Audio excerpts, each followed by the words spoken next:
प्यारे दोस्तों, आज की इस वीडियो में आपको अल्लाह के प्यारे नबी जनाब रसूल करीम सल्लल्लाहु अलैहि वसल्लम के नवासे हजरत अली शेर खुदा का शेर दिल बेटा, हजरत फातिमा का लाल और जन्नती जवानों के सरदार हजरत इमाम हुसैन रदियल्लाहु ताला अन्हु की तलवार का एक ऐसा वाकया बताने वाले हैं जिसको सुनकर यकीनन आप लोग भी हैरान हो जाएंगे।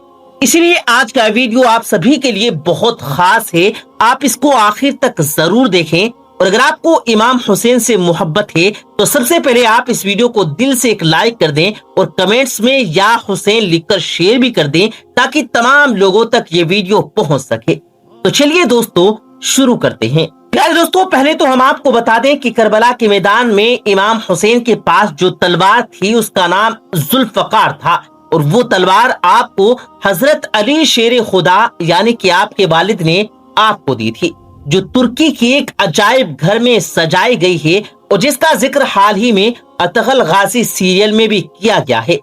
जुल्फकार का वाकया कुछ यूं है कि एक मर्तबा जंगे उहुद के दौरान हजरत अली शेर खुदा की तलवार टूट गई थी। ये मौका देखकर सारे दुश्मन एक साथ आपकी तरफ बढ़े और सबने एक साथ आपके ऊपर हमला कर दिया। ये मंजर देखकर अल्लाह के नबी ने अपने दोनों हाथों को आसमान की तरफ बढ़ाया और अल्लाह से दुआ करने लगे। इतने में एक बहुत ही खूबसूरत और एक बहुत ही चमकदार और दो मुंह वाली तलवार आपके हाथ में आ गई, जिसका फिर नाम रखा गया जुल्फकार। उसके बाद में अल्लाह के प्यारे नबी ने वो तलवार यानी कि वो दो मुंह वाली तलवार हजरत अली के हाथों में थमा दी कि जब हजरत अली वो तलवार लेकर दुश्मनों पर हमला आवर हुए तो सारे दुश्मन तितर बितर हो गए। आपने उहुद की जंग में फतेह हासिल कर ली। उसके बाद हजरत अली ने वो जुल्फकार हजरत इमाम हुसैन के हवाले कर दी। प्यारे दोस्तों, हम आपको बता दें कि करबला के मैदान में हजरत अली के पास जो तलवार थी उसको अल्लाह के प्यारे नबी ने हजरत अली को दिया था। दोस्तों, 10 मुहर्रम के दिन जब करबला के मैदान में हजरत इमाम हुसैन का एक एक सहाती शहादत का जाम पीता गया, कभी कासिम शहीद हुए तो कभी अली अकबर, तो कभी हजरत अब्बास अलम बरदार, तो कभी ओन मोहम्मद शहीद हुए, तो कभी नन्हे अली असगर। इस तरह से एक एक करके खानदान रसूल के तमाम लोग शहीद होते गए। आखिर में जब कोई न रहा तो फिर हजरत इमाम हुसैन ने हजरत अली की दी हुई जुल्फकार को यानी कि उस तलवार को बाहर निकाला और अपने हाथों में लेकर खेमे से बाहर निकल गए। फिर आप एक दूसरे खेमे में गए जहां पर आपकी बहन बेटियां अल्लाह की इबादत में लगी हुई थी। आपने उनसे फरमाया, ए मेरी बहन बेटियों, आपने हुसैन का आखिरी सलाम कबूल कर लो। इतना कहकर फिर आप करबला के मैदान में 30,000 यजीदी फौज के सामने आ गए। रसूल करीम सल्लल्लाहु अलैहि वसल्लम के घोड़े जिनाह पर बैठकर हजरत अली की जुल्फकार तलवार को चलाने लगे। इस तलवार को चलाते हुए एक ऐसा लग रहा था जैसे इमाम हुसैन के बाजू में हैदर करार के बाजू समा गए हों। ऐसा लगता था जैसे फातिमा का दूध इमाम हुसैन की रगों में नया खून बन गया हो। ऐसा लगता था कि तन्हा हुसैन में जुर्रते मूसा भी है और इरादा इस्माइल भी है। एक तरफ हजारों की तादाद में दुश्मन खड़े थे, एक तरफ 7 दिन का भूखा प्यासा और अपने इतने अजीजों की लाशें उठाने के बाद में तन्हा हुसैन खड़ा था। मगर इमाम हुसैन का इरादा पहाड़ था। आप अपनी तलवार चलाते रहे और दुश्मनों का सफाया करते रहे। तलवार चलती रही, लाशों के ढेर लगा दिए गए। ये देखकर यजीद की फौज जिसमें 30,000 लोग शामिल थे, सबके सब हैरान रह गए। सोचने लगे कि अब इस तलवार को कैसे रोका जाए, क्योंकि अब इस तलवार का रुकना यजीदी फौज के लिए बहुत जरूरी था। अगर ये तलवार रुकेगी तो ही यजीदी बच पाएंगे। हजरत इमाम हुसैन अपनी तलवार से यजीदी भेड़ियों को इस तरह से काटे जा रहे थे जैसे कोई गाजर मूली काटता है। सबसे पहले हजरत इमाम हुसैन ने मेमना पर हमला किया तो पूरा मेमना साफ हो गया। फिर शेर खुदा महसरे की तरफ बढ़े तो पूरा महसरा साफ हो गया और फिर यजीद के कल्ब पर हमला किया तो पूरे यजीद का कल्ब साफ हो गया।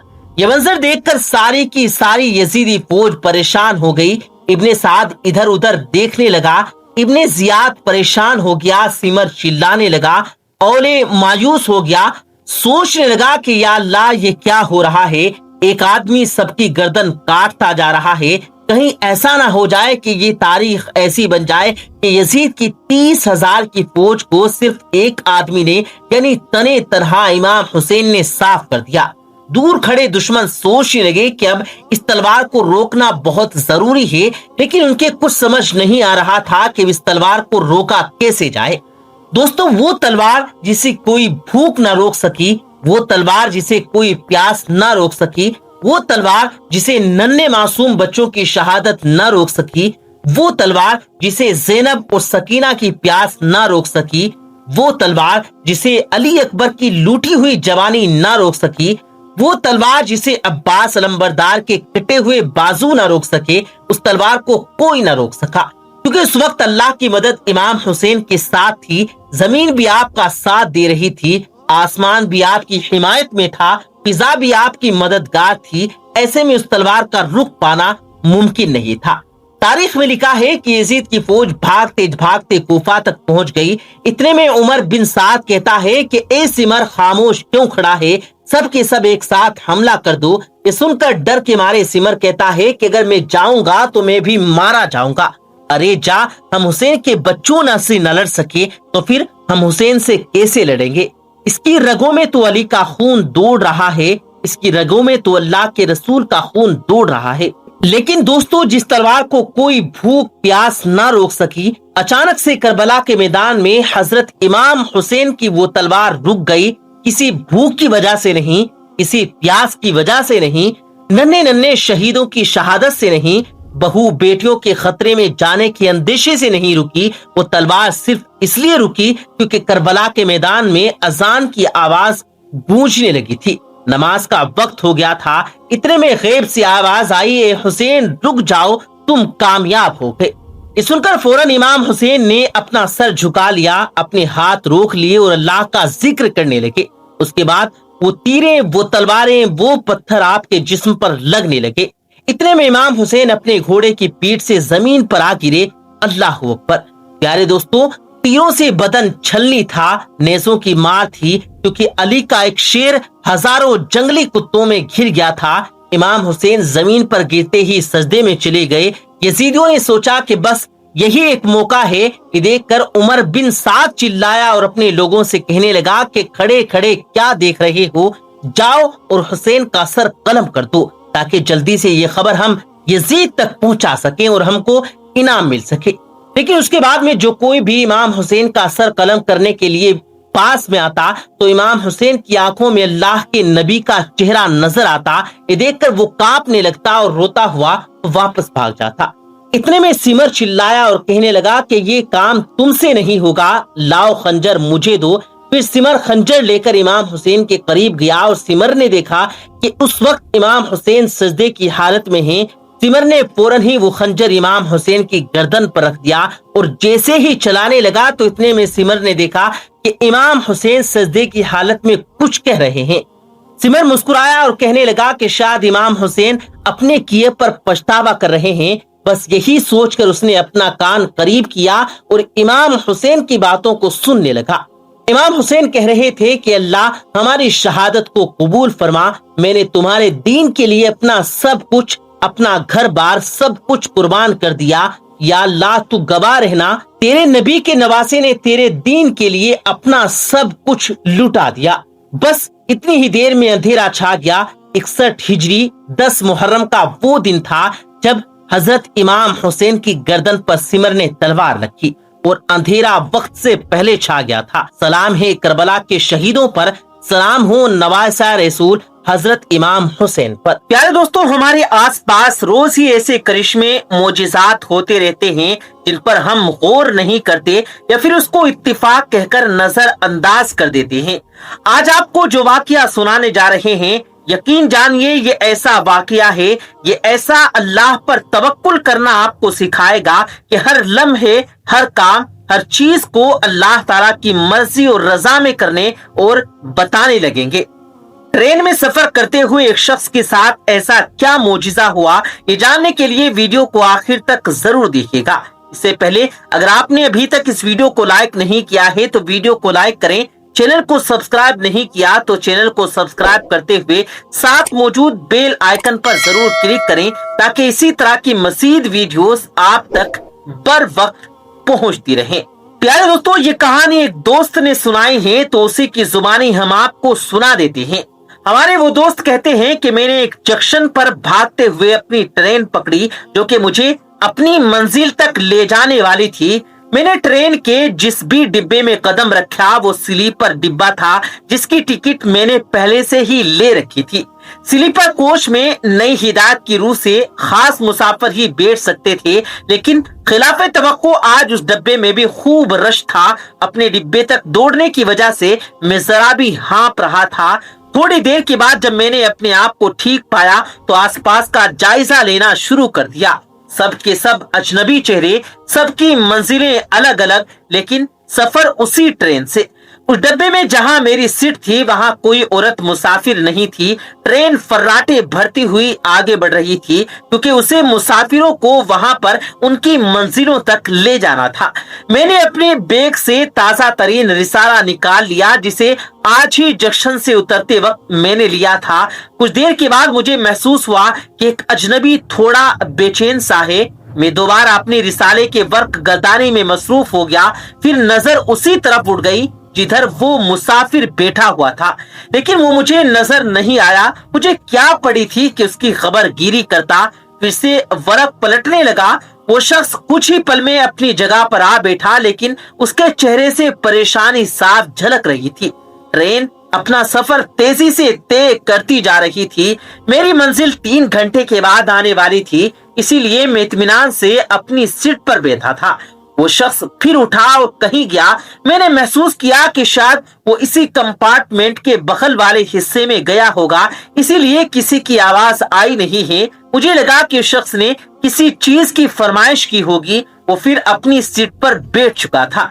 अब उसके चेहरे से बेचैनी ने बाहर झांकना शुरू कर दिया। कुछ देर के बाद मैं अपने आसपास से बेखबर सिंधी और ट्रेन के हिलने डोलने से जो झूले जैसा मजा मिला, उसकी वजह से मुझ पर गुनूद की तारी होने लगी। देखते ही देखते मुझे नींद आ गई। पता नहीं कब अचानक मेरे डिब्बे में शोर होने लगा। मेरी समझ में कुछ नहीं आया क्योंकि नींद से अचानक जागने से माहौल से यकायक राबता नहीं होता। जब पूरी तरह आंख खुल गई तो देखा कि उसी मुसाफिर को कुछ लोग बुरा भला कह रहे हैं। किसी ने कहा कि उसने गुनाह कर दिया, किसी ने कहा कि इसे पुलिस के हवाले कर दो। यानी जिसने मुसाफिर इतनी बातें, मेरी समझ में कुछ भी नहीं आया।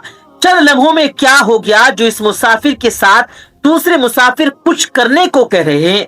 मैं खुद एक अजनबी था और सफर में होने की वजह से किसी बात में उलझना या बीच बचाव करने की हिम्मत नहीं हो रही थी। जमाना खराब है, कोई मुझे इस मुसाफिर का हिमायती समझकर मुझसे ही ना उलझ बैठे और मेरे लिए ही मुसीबत खड़ी ना हो जाए। जब सभी बोलने लगे तो मैं मामले की नोयत जानने के लिए अपने पास बैठे एक मुसाफिर से पूछने लगा कि हुआ क्या है भाई। उन्होंने बड़ी तफसील से तमाम माजरा कह सुनाया। बोले कि जो सामने बैठा हुआ शख्स है ना, इसने एक शख्स के बैग से पानी पी लिया है। वो मजीद बोला, बताइए कहीं ऐसा होता है क्या? अब तक मैं कुछ भी समझ नहीं पाया, इसलिए पूछा कि अब तक मुझे इस हंगामे की कोई वजह समझ नहीं आई। तब वो बोले कि भाई साहब, अपना बैग ऊपर सामान रखने वाले बर्थ पर रखे यहाँ बैठे थे कि उनके बैग से कुछ टपकने लगा। किसी ने उसे अपनी उंगलियों पर लगाकर देखा कि शायद उन्होंने अपने बैग में रसगुल्ले रखे हैं जिसका रस टपक आया हो, लेकिन वो रस नहीं था। किसी दूसरे ने भी उसे छू कर और सूंघ कर देखा, लेकिन उन्हें भी कुछ पता नहीं चल सका कि अचानक वो मादा तेज धार की शक्ल में गिरने लगा। उस मुसाफिर ने उस गिरती हुई धार को अपनी चुल्लू में लेकर घटाघट पी लिया, बल्कि जी भर कर पिया गोया उसके बाप ने मिनरल वाटर का कैन भेजा हो। फिर वो बोला, इस वक्त ये आदमी बिल्कुल चैन से बैठा हुआ है, वरना हर 5 मिनट पर ये अपनी सीट से उठता और घूम फिर कर थक आता। अब पूरी तरह सुकून से है। वो मजीद बोला, इसने गुनाह किया है, इसे सजा मिलनी ही चाहिए। जिसका बैग था और जिसके बैग से वो मादा गिरा था वो भी गजबनाक हो रहा था। कह रहा था, मैंने अपनी माँ के लिए ये शरबत एक बुजुर्ग से पढ़ कर इस बैग में रखा हुआ था और अपनी माँ के लिए ले जा रहा था जो काफी अरसे से बीमार है। किसी ने बताया था कि उन बुजुर्ग के पास जाओ, वो शरबत पढ़कर देते हैं। उसने सारा पी लिया। हाय अल्लाह, अब मैं क्या करूं? اتنا कहकर वो चुप हो गया। अब सारी बात मेरी समझ में आ गई कि ये मुसाफिर जो बहुत देर से बेचैन था, वो शायद शिद्दत प्यास की वजह से बेचैन हो रहा था। वो कई बार कंपार्टमेंट में चकरा कर चक्कर लगा चुका था, जिसे कहीं भी पानी ना मिला। अब ये कहीं करिश्मा कहे या करामात, अल्लाह जाने। वो अपने लिबास से एक आम सा मुसाफिर था, जिसके पास ना कोई सामान था ना असबाब।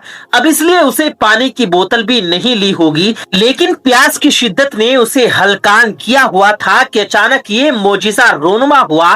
जिस मुसाफिर ने अपने बैग में ये शरबत रखा हुआ था, बहुत ही एहतियात से रखा था। वो ट्रेन में कदम रखते वक्त भी बहुत होशियारी से इस तरह रखा था कि वो बोतल हर सूरत में सलामती के साथ साबित रहे और एक कतरा भी नीचे ना गिरे।